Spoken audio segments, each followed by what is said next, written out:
검찰이 전 사위 서모 씨의 항공사 채용을 매개로 한 문재인 전 대통령의 뇌물수수 의혹 수사에 속도를 내고 있습니다.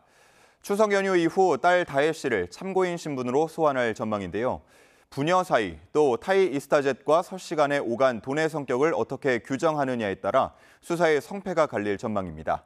김민성 기자의 보도입니다. 검찰은 문재인 전 대통령 전 사위 서모 씨의 타이 이스타젯 채용과 이상직 전 의원의 중소벤처기업진흥공단 이사장 임명이 사실상 맞교환된 게 아닌지 의심합니다.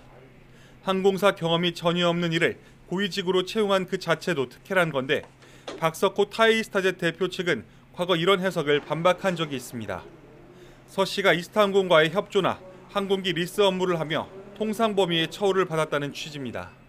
일반적인 주재원들 기준으로 준 거니까요. 그걸 모르겠습니다. 그걸 뭐 특혜라고 보실 수도 있을 텐데 누군지 모르는 상황에서 일반적인 주재원 기준에 맞춰준 거라서 뭐 그걸 굳이 특혜라고 볼 수 있을지는 모르겠어요.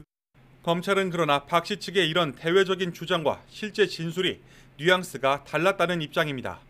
또 관련자 진술과 확보한 증거를 토대로 서 씨의 업무 범위 등이 임원 지위에 어울리지 않았다고 판단했습니다.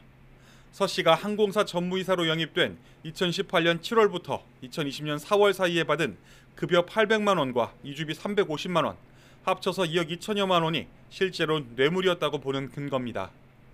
이에 따라 서 씨와 다혜 씨 가족이 받은 돈을 문 전 대통령과 연결하기 위해 경제공동체 논리를 검토 중입니다. 경제공동체는 과거 국정농단 사건 수사 때 처음 등장해 이제는 제3자가 받은 돈을 직접 뇌물로 볼 때 공식처럼 활용되는 개념이 됐습니다. 박 대통령은 모든 공동체 힘을 밝히라고 자백을 강요하고 있어요. 그래서 너무 억울해요. 우리 애들까지 다. 우리 분들까지 다. 일단 검찰은 지난달 다혜 씨 자택에서 확보한 압수물 선별을 마치는 대로 광주 고검이나 대검에 보내 복원과 분석을 할 방침입니다. 이후 다혜 씨를 참고인 신분으로 불러 문 전 대통령 부부로부터 생활비를 지원받을 배경을 집중 추궁할 거로 보입니다. 다만 다혜 씨가 증언을 거부하거나 독립생계를 유지해 경제공동체가 아니었다고 논박할 경우 보강수사로 사건 마무리 시점이 더 지연될 거라는 관측도 나옵니다. YTN 김민성입니다.